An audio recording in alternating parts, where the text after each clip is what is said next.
15 juin 1902. L'amour n'est pas un attribut de Dieu, il est sa nature. L'âme qui aime véritablement Jésus ne peut se perdre. Me trouvant dans mon état habituel, mon adorable Jésus me transporta hors de mon corps et me dit : « Ma fille, on peut dire que toutes les vertus sont mes qualités et mes attributs, mais on ne peut pas dire que l'amour soit un de mes attributs. Non, l'amour est ma nature même.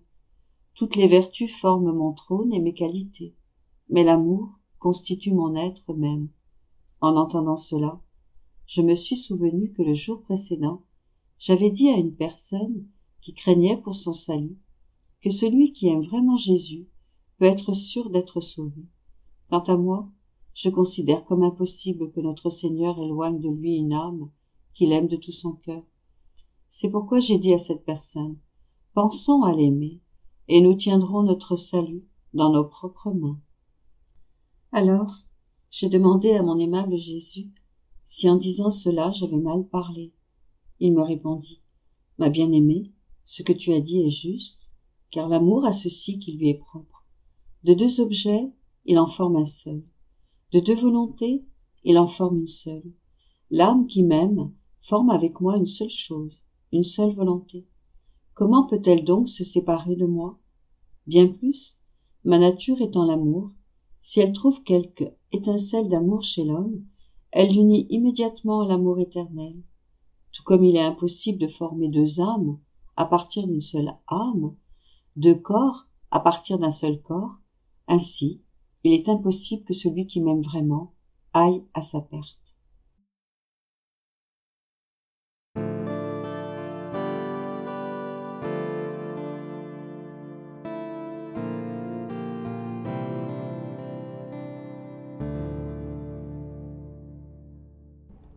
« 15 juin 1903. Si la créature répond à l'action de Jésus en elle, elle saura se servir de ses sens pour le glorifier et ainsi s'associer à son action créatrice. Si elle ajoute ses souffrances à cela, elle s'associe à son action rédemptrice. Et si elle s'abandonne encore plus à l'action divine en elle, elle s'associe à son action sanctificatrice. J'étais dans mon état habituel quand, je ne suis pas certaine comment, j'ai vu mon adorable Jésus en moi. Me voyant étonné, il me dit : « Ma fille, ceux qui se servent de leur sens pour m'offenser déforment mon image en eux. Le péché tue l'âme, elle devient morte à tout ce qui est divin. Si au contraire, la personne se sert de ses sens pour me glorifier, je peux lui dire : tu es mes yeux, mes oreilles, ma bouche, mes mains et mes pieds. Elle est ainsi associée à mon action créatrice. Si en plus de me rendre gloire avec ses sens, elle sait offrir pour les autres des souffrances, de la satisfaction et de la réparation, elle s'associe aussi à mon action rédemptrice. Et si elle s'abandonne encore plus à mon action en elle, elle s'associe à mon action sanctificatrice. Ainsi, tout ce que j'ai accompli dans la création, la rédemption et la sanctification, j'en infuse une participation dans l'âme. Tout est là, si l'âme correspond à mon action en elle.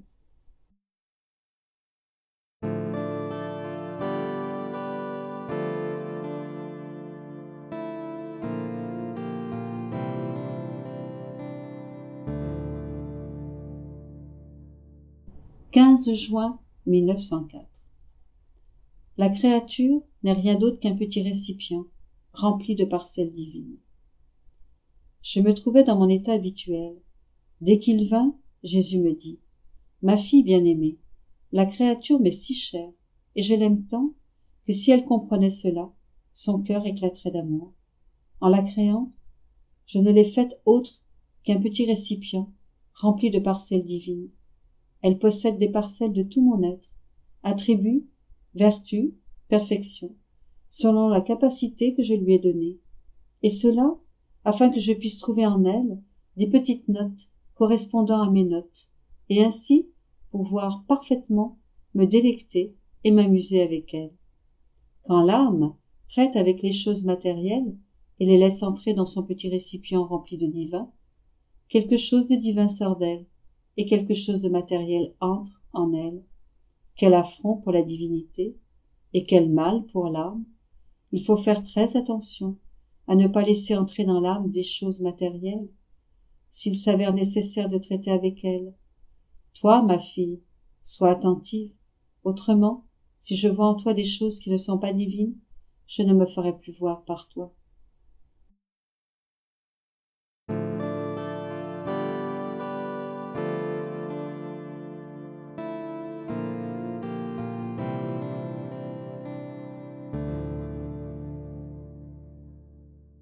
« 15 juin 1906.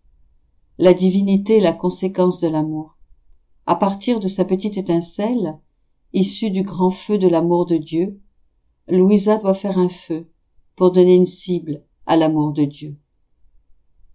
Après une longue attente, mon Jésus béni vint et me dit, « Ma fille, on peut dire que la divinité est la conséquence de l'amour. L'amour la fait se générer et créer. L'amour est l'âme de toutes ces opérations. Si la divinité n'avait pas l'amour, elle ne pourrait pas produire, elle n'aurait pas la vie. La créature n'est rien d'autre qu'une étincelle du grand feu de l'amour de Dieu. Elle reçoit de cette étincelle sa vie et son aptitude pour le travail.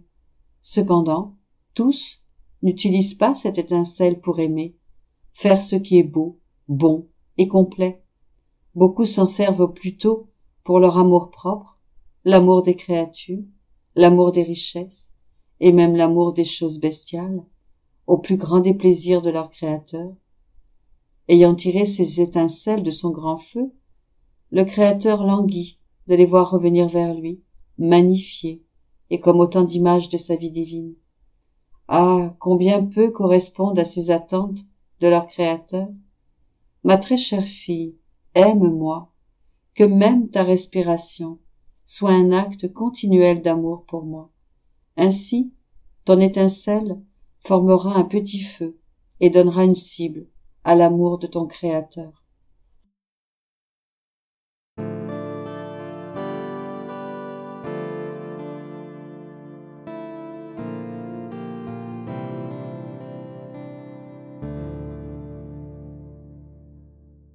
« 15 juin 1916. Marie suggère une manière de prier dans la divine volonté. J'étais dans mon état habituel et mon toujours aimable Jésus vint, me transforma complètement en lui et me dit « Ma fille, mon amour ressent un irrésistible besoin de réparation après tant d'offenses de la part des créatures. Il veut au moins une âme qui, se plaçant entre moi et les créatures, me donne une complète réparation, de l'amour au nom de tous, et qui sache faire sortir de moi des grâces pour tous. Cependant, tu ne peux faire cela que dans ma volonté, où tu me trouveras moi-même, ainsi que toutes les créatures.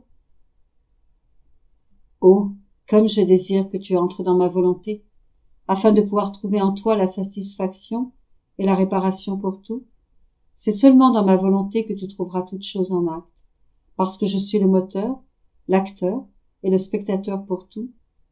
Pendant qu'il disait cela, je m'immergeais dans sa volonté et, qui peut tout dire, je me trouvais en contact avec toutes les pensées des créatures.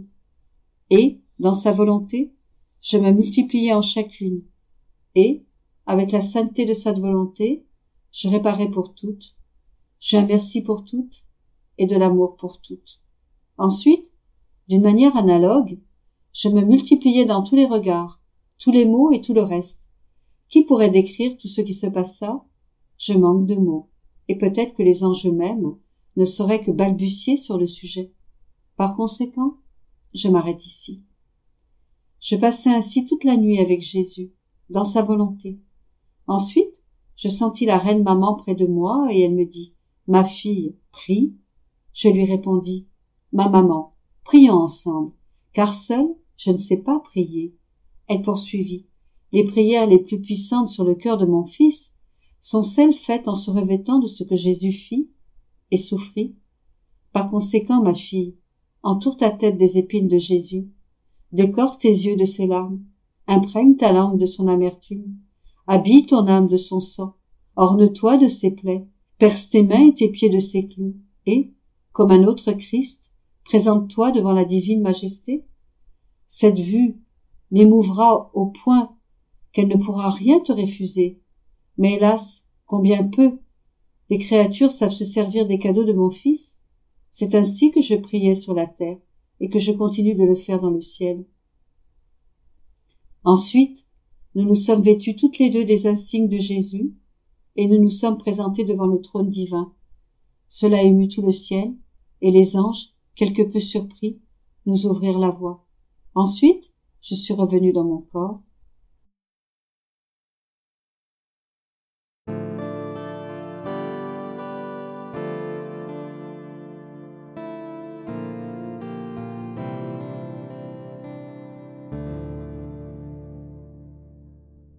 « 15 juin 1922. La divine volonté harmonise tout chez la créature. Les battements de cœur divin forment la chambre de l'âme. Étant dans mon état habituel, je réfléchissais sur la sainte volonté de Dieu.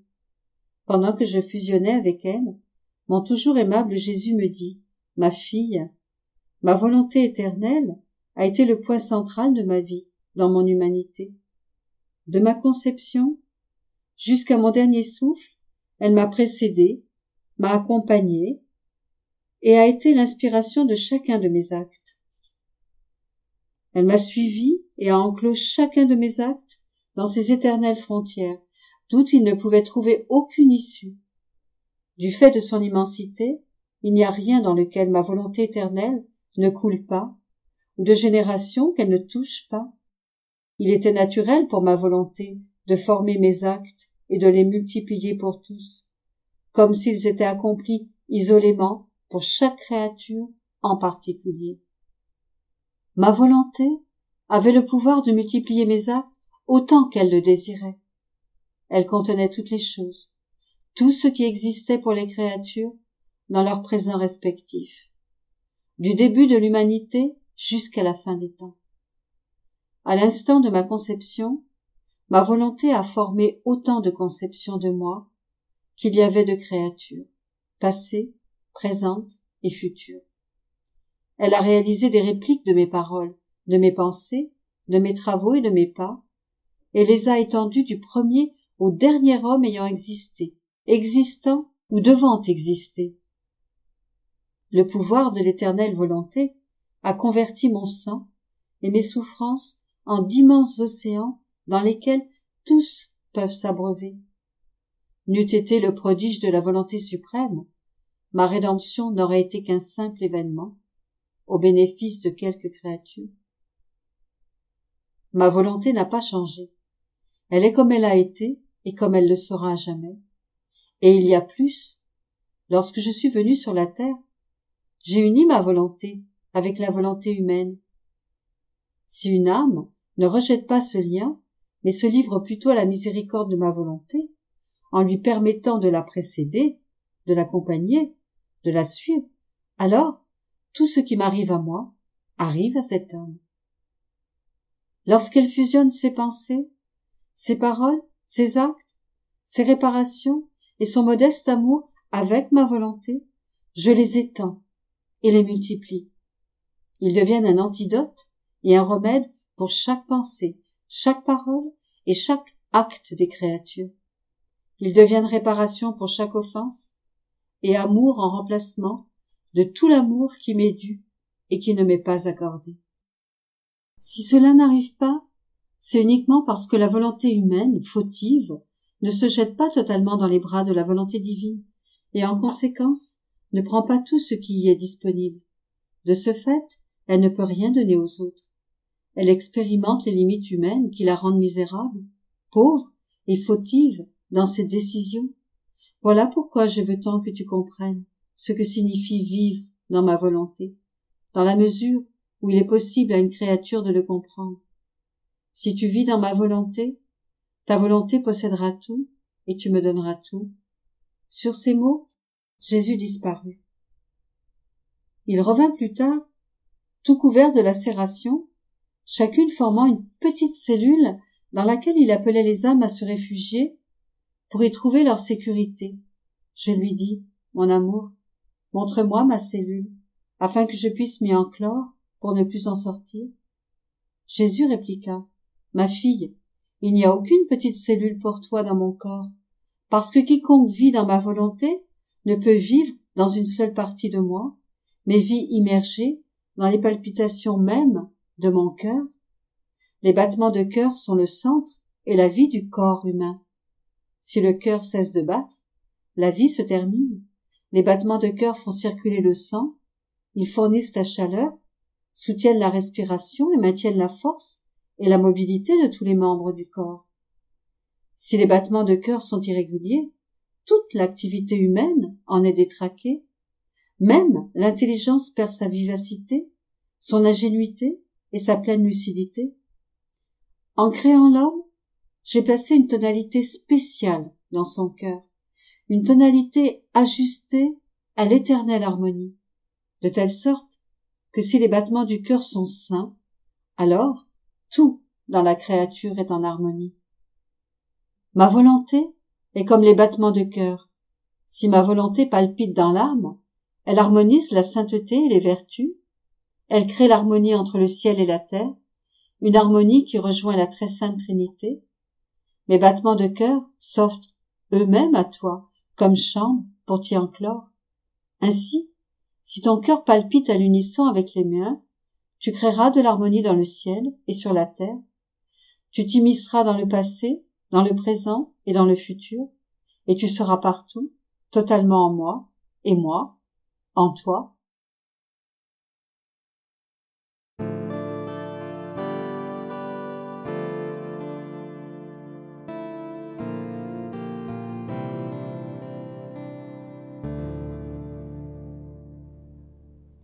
« 15 juin 1923. Parler ou entendre parler des vérités divines produit des biens incalculables. La véritable charité transforme tout en amour. Poursuivant dans mon état habituel, je priais pour que mon doux Jésus daigne visiter ma pauvre âme. Toute bonté, il se manifesta. De ses saintes mains, il me toucha plusieurs fois. Aux endroits où il me touchait, il laissait un signe, une lumière. Par la suite, il partit. Alors, mon premier confesseur, maintenant décédé, vint et me dit « Je veux toucher ces endroits où le Seigneur t'a touché. » Ne voulant pas vraiment, mais manquant de force pour faire objection, je le lui permis. Lorsqu'il le fit, la lumière que Jésus avait laissée en me touchant se communiqua à lui. À chaque touche additionnelle, aux endroits où Jésus m'avait touché, la lumière l'envahissait davantage. J'étais étonné, et mon confesseur me dit « Le Seigneur m'a envoyé pour me récompenser des mérites acquis quand je venais à toi dans la charité. Maintenant, cela se change pour moi en lumière d'éternelle gloire. » Ensuite, mon deuxième confesseur, décédé lui aussi, vint à son tour. Il me dit « Dis-moi ce que Jésus t'a dit. Je veux l'entendre, afin que la lumière de ces vérités se joigne à la lumière des nombreuses vérités dont Jésus t'a parlé de mon vivant et dont je fus alors imprégné. Le Seigneur m'a envoyé recevoir une récompense pour les mérites que j'ai acquis en voulant entendre ces vérités de mon vivant. Si seulement tu savais ce que signifie entendre les vérités divines, quelle lumière fascinante elles contiennent. Les bienfaits du soleil sont éclipsés par les avantages que retire celui qui parle de ces vérités ou les écoute. Tu devrais multiplier tes efforts pour les faire connaître à ceux qui veulent les entendre. Que t'a-t-il donc dit? Me rappelant ce que Jésus m'avait dit concernant la charité, je le lui ai communiqué. Ce faisant, mes mots se changèrent en lumière et cette lumière l'entoura. Très heureux, il partit. Voici maintenant ce que Jésus m'a dit concernant la charité. Ma fille, la charité sait tout changer en amour. Considère le feu. Il peut convertir les différentes variétés de bois et les autres choses en feu. S'il n'avait pas ce pouvoir de tout changer en feu, il ne serait pas digne de son nom. Il en va de même pour l'âme. Si elle ne convertit pas tout en amour, les choses surnaturelles et les choses naturelles, les joies et les peines, et tout ce qui l'entoure, elle ne peut prétendre posséder la vraie charité. Pendant qu'il disait cela, de nombreuses flammes s'échappèrent de son cœur, remplirent le ciel et la terre, puis s'unirent en une seule flamme. Il ajouta, « Des flammes continuelles sortent de mon cœur. À l'un, elles apportent l'amour, à un autre, la peine, à un autre la lumière, à un autre la force, etc. Quoiqu'elles aient des fonctions différentes, ces flammes proviennent toutes de la fournaise de mon amour, et leur principal objectif est de communiquer l'amour aux créatures. Ainsi, elles se fondent en une flamme unique. Il doit en être ainsi pour les créatures. Bien qu'elles fassent des choses différentes, leur but ultime doit être l'amour. Ainsi, leurs actions deviennent des petites flammes qui, unies ensemble, forment une grande flamme qui brûle tout et transforme tout en moi. Autrement, ces créatures ne possèdent pas la vraie charité.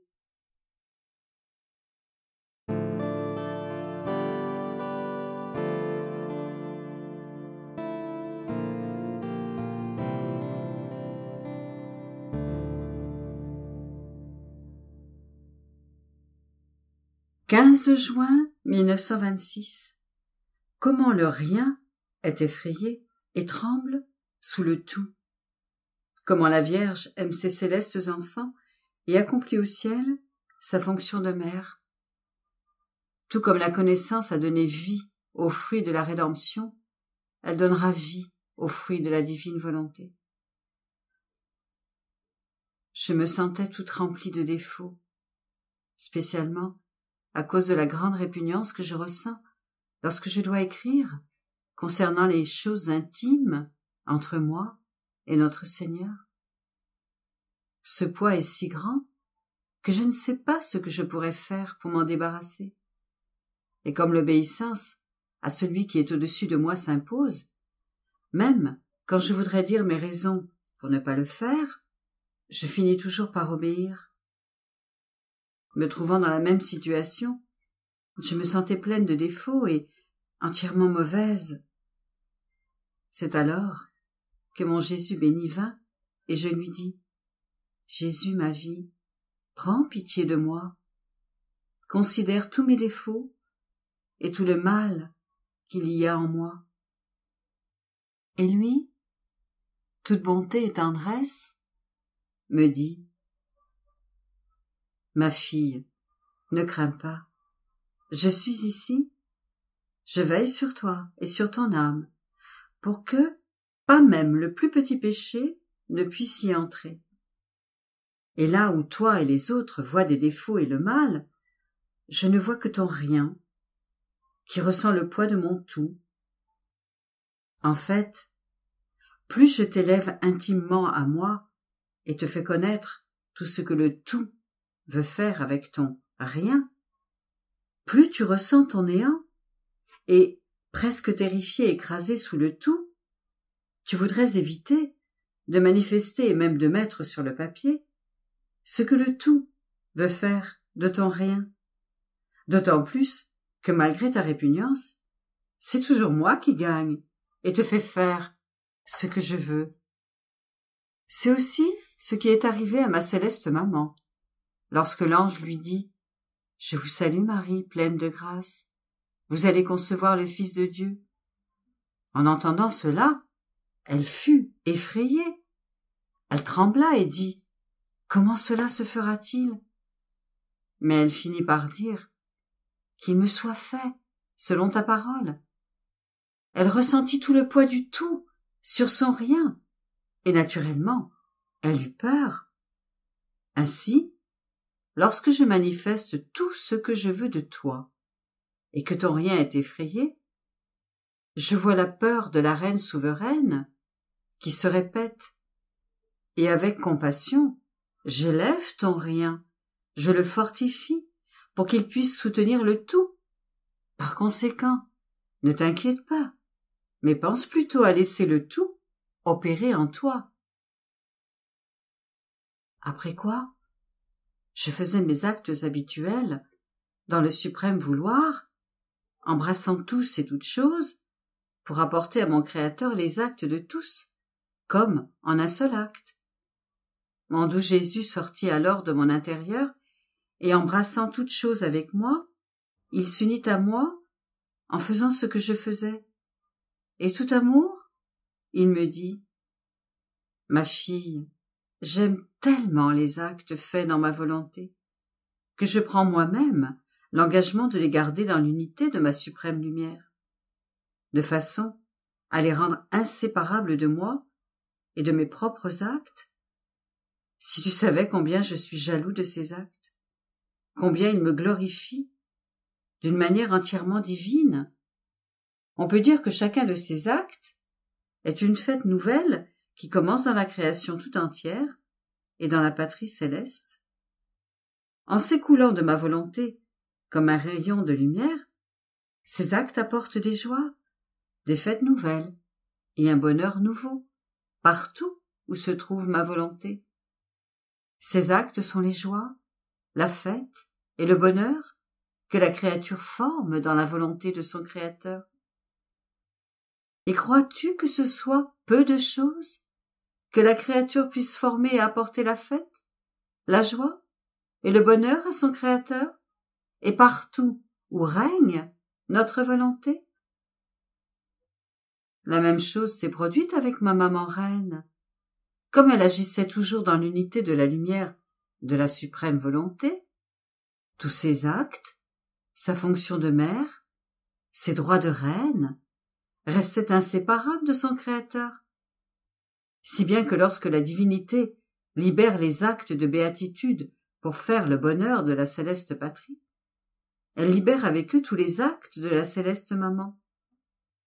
Tous les saints se sentent alors investis non seulement de nos joies et de nos béatitudes, mais également de l'amour maternel de leur mère, de la gloire de leur reine, et de tous ces actes convertis en joie pour la Jérusalem céleste tout entière. Chaque fibre de son cœur maternel aime tous les enfants de la céleste patrie avec un amour de mère, et elle partage avec tous ses joies de mère et sa gloire de reine. Elle était sur terre la mère d'amour et de douleur pour ses enfants, qui lui ont coûté jusqu'à la vie de son fils. Et en vertu de l'unité de la lumière de la suprême volonté qu'elle possédait, ses actes sont demeurés inséparables des nôtres. Elle est au ciel, la mère d'amour, de joie et de gloire pour tous ses enfants célestes. Ainsi, tous les saints ont un amour plus grand, une gloire plus grande et des joies plus nombreuses en vertu de leur mère et reine souveraine. C'est pourquoi j'aime tant celle qui vit dans ma volonté que je m'abaisse jusqu'à elle pour faire avec elle ce qu'elle fait et l'élever jusqu'au sein de l'Éternel afin de rendre son acte un avec son Créateur. Je pensais ensuite à la bienheureuse volonté de Dieu et bien des choses me venaient à l'esprit qu'il n'est pas nécessaire de mettre sur le papier. Mon doux Jésus revint alors et ajouta : « Ma fille, le triomphe de ma volonté est relié à la création et à la rédemption, que l'on peut appeler un seul et unique triomphe. Tout comme c'est une femme qui fut la cause de la ruine de l'homme, ce fut une vierge qui, après 4000 ans, laissant naître en elle mon humanité, unie au Verbe éternel, procura le remède à la ruine de l'homme déchu. À présent que le remède pour l'homme est formé, ma volonté ne doit-elle pas atteindre son plein accomplissement alors qu'elle a son acte premier dans la création et la rédemption?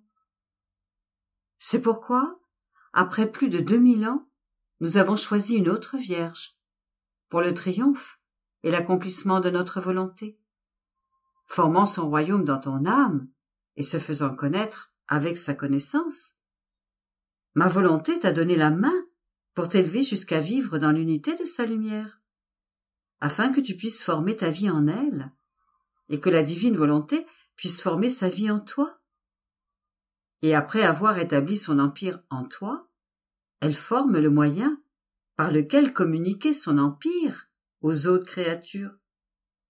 Et tout comme lorsqu'il est descendu dans le sein de la Vierge Immaculée, le Verbe n'y est pas resté pour elle seule, mais a formé le lien de communication pour les créatures en se donnant comme remède pour tous, la même chose se passe avec toi. Après avoir formé en toi son royaume, mon vouloir suprême forme la communication pour se faire connaître aux créatures.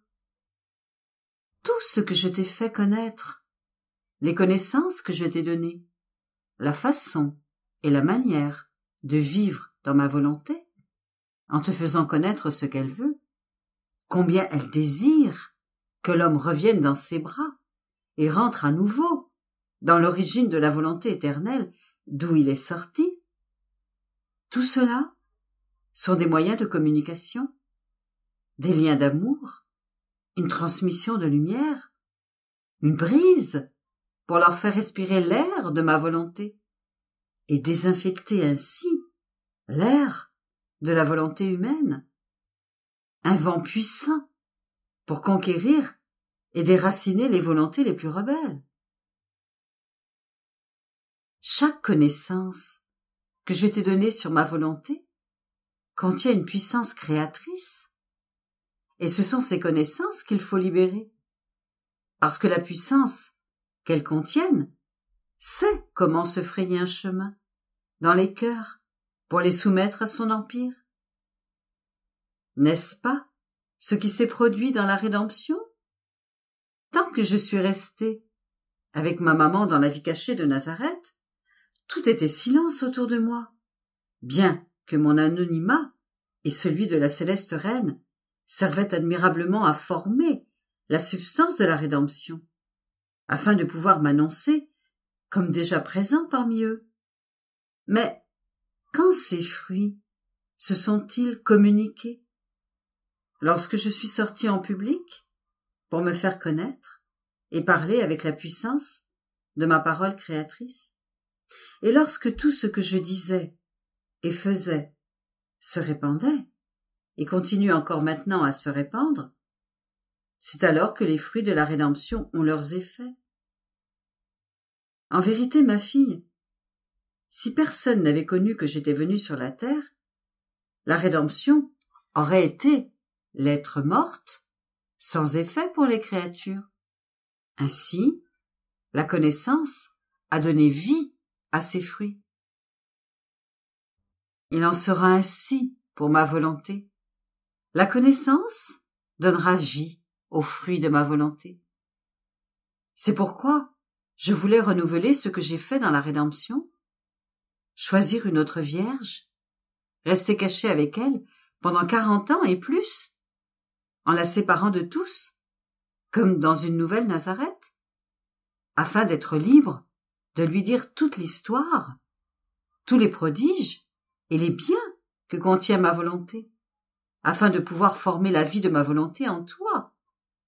Et tout comme j'ai choisi Saint Joseph pour être avec moi et ma maman un coopérateur, un tuteur et une vigilante sentinelle pour moi et la reine souveraine, de la même manière, j'ai placé près de toi la vigilante assistance de mes ministres comme coopérateurs, tuteurs et dépositaires des connaissances, biens et prodiges contenus dans ma volonté.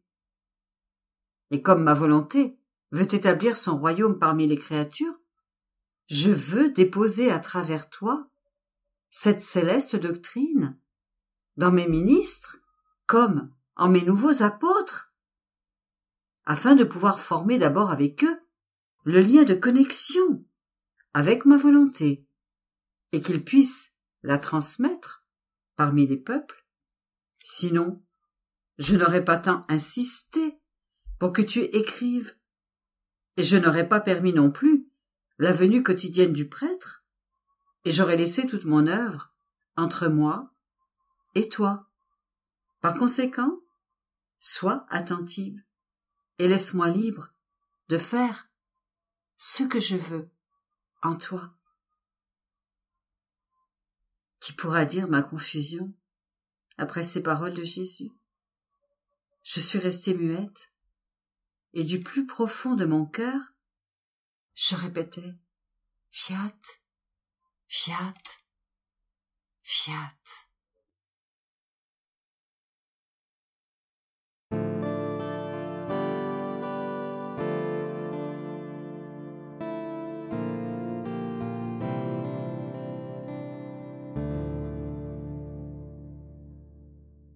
15 juin 1933. L'intention forme la vie de l'action. Elle forme le voile pour cacher l'action divine. L'acteur caché. Mon pauvre esprit est toujours occupé par le divin fiat, qui non seulement veut se faire vie, mais aussi nourriture, parce que la vie n'est pas suffisante, sans avoir quelque chose pour satisfaire la faim, et que l'on mourrait de faim. C'est pourquoi il me donne très souvent la nourriture céleste et délicieuse de quelques autres vérités qu'exige son divin vouloir, de sorte que non seulement il nourrit, mais élève sa vie en moi. Et combien de fois je ressens le besoin que mon bienheureux Jésus me dise quelque chose concernant son vouloir, car je me sens mourir de faim. Et mon aimable Jésus, parce que c'est lui-même qui veut et me donne cette faim, visita ma pauvre âme et me dit « Ma fille, ton désir d'être nourrie par ma parole blesse mon cœur, et blessé, je cours vers toi pour te donner la divine nourriture que moi seul peux te donner. Ma parole est vie et forme en toi une vie divine. Elle est lumière et elle t'illumine, et la vertu illuminative demeure en toi et te donne toujours la lumière. C'est un feu qui fait monter la chaleur en toi. C'est un aliment qui te nourrit. Or, tu dois savoir que je ne considère pas l'action externe de la créature, mais l'intention qui forme la vie de l'action, et qui est comme l'âme de l'action, et devient comme le voile de l'intention. Il en est comme de l'âme avec le corps.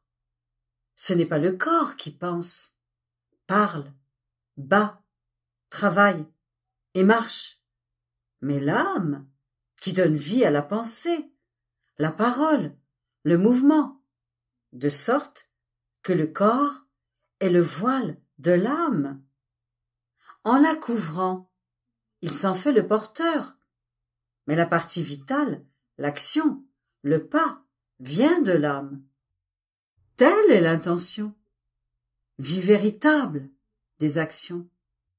Or, si tu appelles ma divine volonté comme vie de ton esprit, battement de ton cœur, action de tes mains, etc., tu formeras la vie de l'intelligence de ma volonté dans ton esprit. La vie de ces actions dans tes mains, son pas divin dans tes pieds, de telle sorte que tout ce que tu feras servira de voile à la vie divine qu'avec ton intention tu as formée dans l'intérieur de tes actes. Mais quelle est cette intention? C'est ta volonté faisant appel à la mienne et qui se vide d'elle-même et forme le vide dans son acte afin de céder la place à l'action de ma volonté, qui, se faisant voile elle-même, cache dans les actions, même les plus ordinaires et naturelles, l'action extraordinaire d'un Dieu, si bien que de l'extérieur, on ne voit que des actions communes, mais que si l'on ôte le voile du vouloir humain, on y trouve la vertu opérante de l'action divine. Et ce qui forme la sainteté de la créature, ce n'est pas la diversité des actions, ni les œuvres qui font du bruit. Non, Mais la vie ordinaire, les actions nécessaires de la vie que la créature doit accomplir pour vivre, toutes ces actions sont les voiles qui cachent notre volonté. Et elles se transforment en un champ d'action où Dieu lui-même s'abaisse, afin de devenir lui-même acteur de ces actions divines. Et tout comme le corps voile l'âme, la volonté humaine voile Dieu. Elle le cache et forme, au moyen des actions ordinaires, la chaîne des actions extraordinaires de Dieu dans l'âme. Par conséquent, sois attentive, appelle ma volonté en tout ce que tu fais, et ma volonté jamais ne te refusera son acte, afin de former en toi, autant qu'il est possible, la plénitude de sa sainteté.